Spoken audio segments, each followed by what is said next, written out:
Bismillahirrahmanirrahim. Assalamualaikum warahmatullahi taala wabarakatuh. Alhamdulillah rabbil wassalatu wassalamu ala asyrafil anbiya'i wal mursalin wa ala alihi wa sahbihi ajma'in. Alhamdulillah. In the previous video we discussed about the idea of the cognitive brain and the mind, because the whole concept of the mind now is being in the forefront, because there are many therapies that not only talk about cognitive behavior therapy, that they're talking about mindfulness, but how these thoughts come from the holistic integration of the self.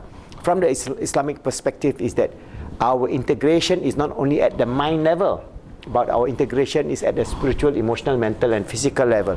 And this whole total integration, inshallah, will give us the full meaning of life in terms of happiness, peace, success, being an achievers in life, and fulfillment of our journey in life as a true and sincere servant of Allah, as His Khalifa on this earth, and so on. So many of the wonderful things that Allah has given us that we need to understand and apply this into our model, which inshallah we together with all other Muslim psychiatrists, psychologists, sociologists, philosophers, try to build up a model.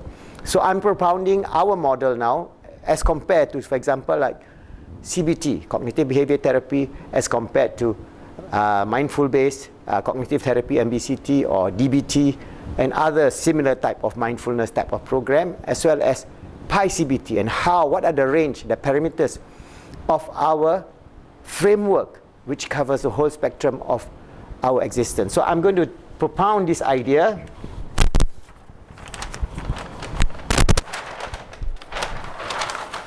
As I say, this is not the final, this is one and only, but this is some of the ideas that, alhamdulillah, it is Allah inspired me. It is an ilham that I just able to put it in a graphical form, so that you can see the comparison between the beauty of Islam and the beauty of CBT, positive Islamic cognitive behavior therapy. So we start at the most often used empirical, evidence-based therapy that is now being used throughout the world. That is CBT.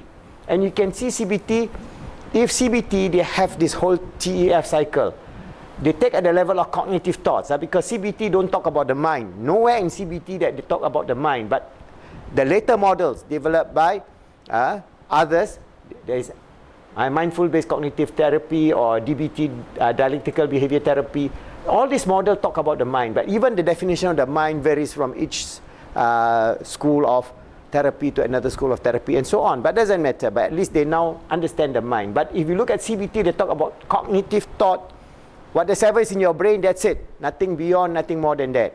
And there is no such thing as unconscious or subconscious. Even though some of them practitioners of cognitive behavior therapy, they talk about automatic thoughts as unconscious thoughts. But where this source of unconscious thoughts is never explained. All right, where these automatic thoughts coming in is never explained. So, because of the secular model, they have thoughts, T. All right, then they have the emotion and feeling. So the thoughts, the automatic thoughts, whether it's negative or positive, and usually it's negative. You talk about, I'm no good, I'm incapable, and so on. That kind of thoughts that keep repeating in your mind because of the problem that you have, the rumination that is happening automatically. Your emotions and feelings are affected. So the TEF then affects your behavior and action, your actions and behaviors. So this whole cycle of negative TEF and action cycle is the downward spiral towards all the problem that you see in terms of anxiety, depression, suicidal tendencies, and many of the other things that you feel today that is happening throughout the world. So then they try to, within CBT model, how to recognize these thoughts, how to recognize these emotions and feelings, and how to have a corrective action so that we can have the positive spiral upward. That means being able to take some approach, either by changing the thoughts or by trying to find a way in which not confrontational, on an evasive way, to make the thoughts neutral, all right, and then move away. So this is the TEF model: thoughts, emotion, feelings, and then action. So this is the CBT model that you see in most of the evidence-based cognitive behavior therapy model that is being used throughout the world now. All right, then as a result of CBT, they develop mindfulness based. This is where they talk about the mind, the intuitive thoughts, the intuitive self, because now they are trying to define the mind. What is the mind? Well, they say it is the mind is the unconscious aspect of human self, all right, which is more than the brain. So they're talking about not only the brain, but this is the mind that is more than the brain, where the exchange of information between one person and another person means there is a communication between at another level of mind. Okay, so they develop mindfulness. All right, so this is where mindfulness therapy, halfway or full way, come about. The model of in which they include mindfulness into CBT, so that the way in which we use the tools of mindfulness, like breathing, like heartbeat, like sound, like mantra, like so many other things that they are using to slowly but gradually reframe the negative thoughts that is affecting the whole, both the subconscious mind and the cognitive mind, cognitive brain. So this is where MBCT and DBT model moved upward. But we move another level higher. Why? Because in Islam we have the rim of the Ruh, Qalb and Aqal. So Allah has created us with the rim of existence. First, Allah created our Ruh. Alright, our Ruh. So we have the spirit. We have the Qalb, the intuitive heart. Alright, and then we have the Aqal. So the intuitive heart, this is the feelings and emotions. So the intuitive heart, feelings and emotions, F, E and T. So our model is F, E and T cycle. So this is our F, E and T cycle, which is by CBT. So we have F, E and T plus T, E, F. So it is actually a combination of two aspects. One, the aspect of cognitive. One is an aspect of supra conscious or unconscious rim, which is impinging on us. So how are we going to develop this in such a way that it becomes useful and wonderful? What we need is for us to understand the shower of love from Allah. So from the rim of the Ruh and the Qalb, we try to understand the shower of love, the power of love. This is very important, of mercy, of compassion, of kindness, of gentleness, of so many aspects in which, inshallah, as I develop this PI-CBT model, the framework, we will bring in some of these ideas which is consonant with the whole idea of Islam, which is consonant with the whole idea of existence and the idea of creation by Allah subhanahu wa ta'ala. So we try to shower our intuitive heart, feelings and emotion with the love of Allah.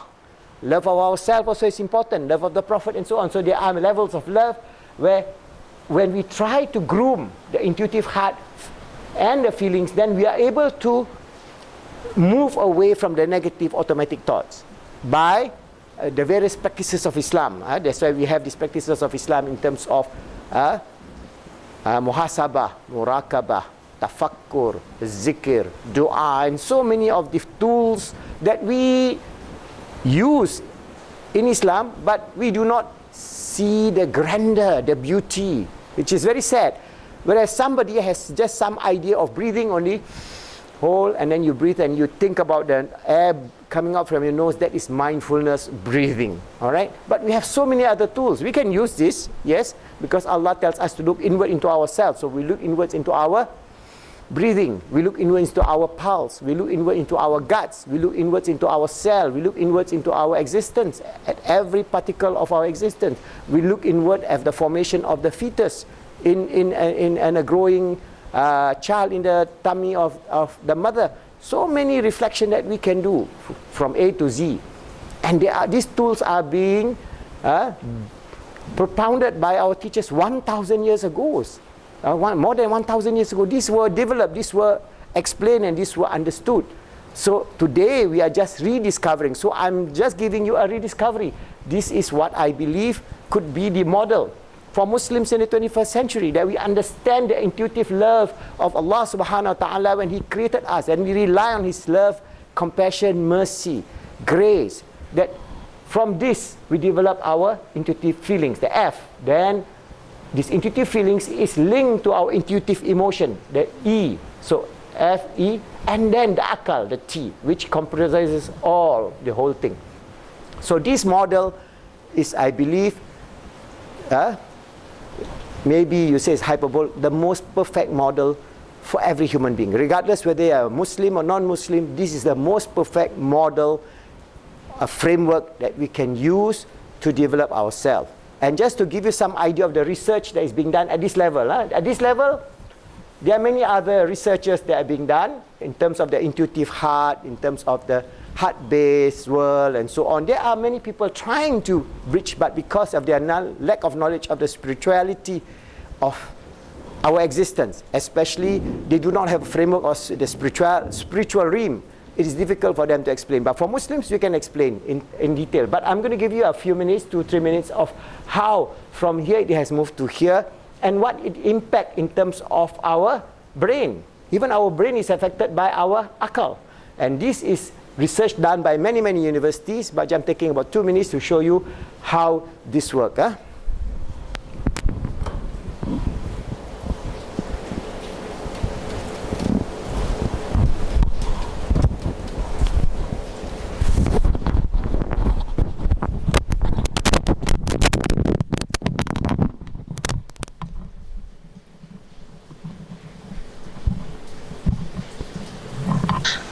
So now, let's look at the chain of events that happen in the brain when we practice mindfulness.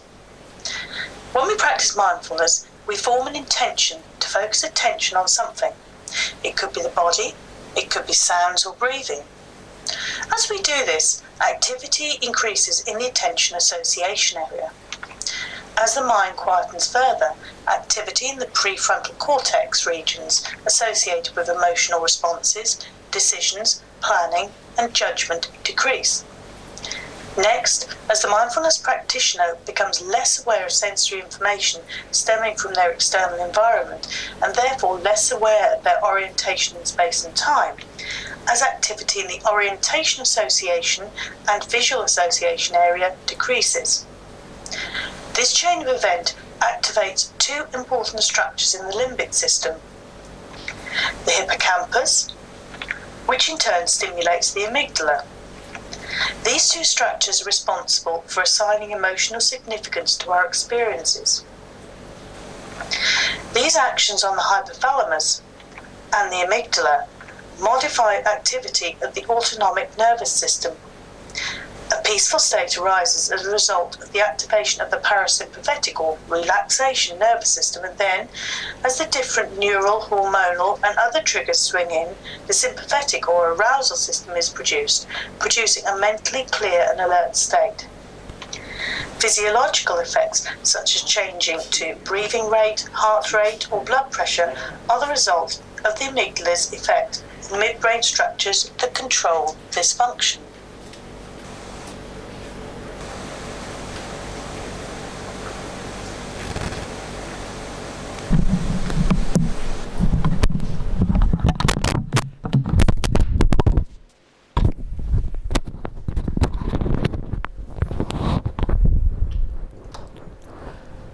Okay, Alhamdulillah, you can see that now there are research. This is just one research. If you go through Google and you find there are many, many research and many, many diagrams explaining how the development of our totality by mindfulness, we can affect our cognitive thoughts and also develop the various aspect of our brain in terms of controlling of the amygdala, controlling of the reticular activating system, in terms of the development of our frontal cortex and how it interact as a total system. So this whole idea now is they're talking about integrated brain or integrated bioneurology or whatever they are discovering in many, many ways. So this integration actually develops your brain cells, your neurons, and it not only alleviate the stress, the feeling of depression, the feeling of anxiety and so on, but you can train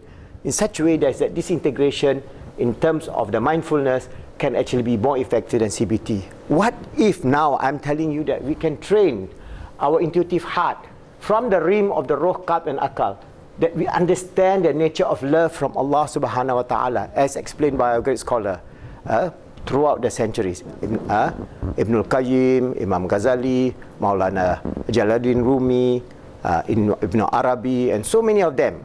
How they explain these intuitive feelings of love that transcend the physical mind. And that is very, very useful tool, especially when we are living in a fast-paced world where everything is moving so fast, where our thoughts and our feelings and our sense of living on this earth is moving at a fast pace that it is like we have no control over our thoughts. And once we lose control, then we have all the problems, the symptoms of the modern world of anxiety, depression, suicidal thoughts, meaninglessness in life, aimlessness, hedonistic lifestyle, and all the other things that is part and parcel of this degradation of our akal, which is then linked to our qalb, which is linked to our roh.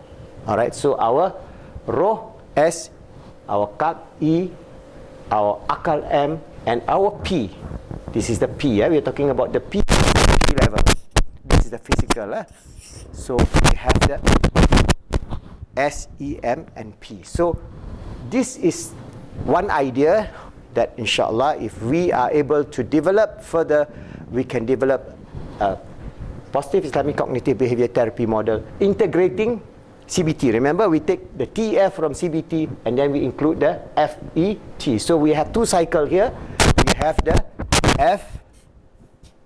FET plus TEF cycle. So this is our feelings, emotion, and thoughts from the intuitive level, plus the thoughts, emotion, and feelings at the cognitive level. So this is how, inshallah, if we can harness this whole idea, inshallah, we can develop a wonderful positive Islamic cognitive behavior therapy model, methodology, framework, tools, and so many other things to go into very specific area, whether we want to go into specific area of depression or anxiety or addiction or family development and so on, which there are many areas in which we can understand. But if we understand that we live in the realm of the shower of love of Allah subhanahu wa ta'ala, and we rely on Him, and we always remember of His Rahman and Rahim, His mercy and compassion, His maghfirah, His forgiveness, we can then develop these positive feelings to filter down until we can then inshallah help the ummah, help a lot of Muslims now facing a lot of problems, especially psychological problems, which they could not see any solution. And we provide a pathway. We are not saying that this is a perfect model, but a pathway in which we can think about it and how we all together can develop a positive Islamic cognitive behavior therapy model that transcends not only CBT, not only MBCT or DBT, but it is the whole framework of our existence as a human being. And inshallah, that will be a wonderful approach towards psychology, Islamic psychology, and positive Islamic psychology, inshallah.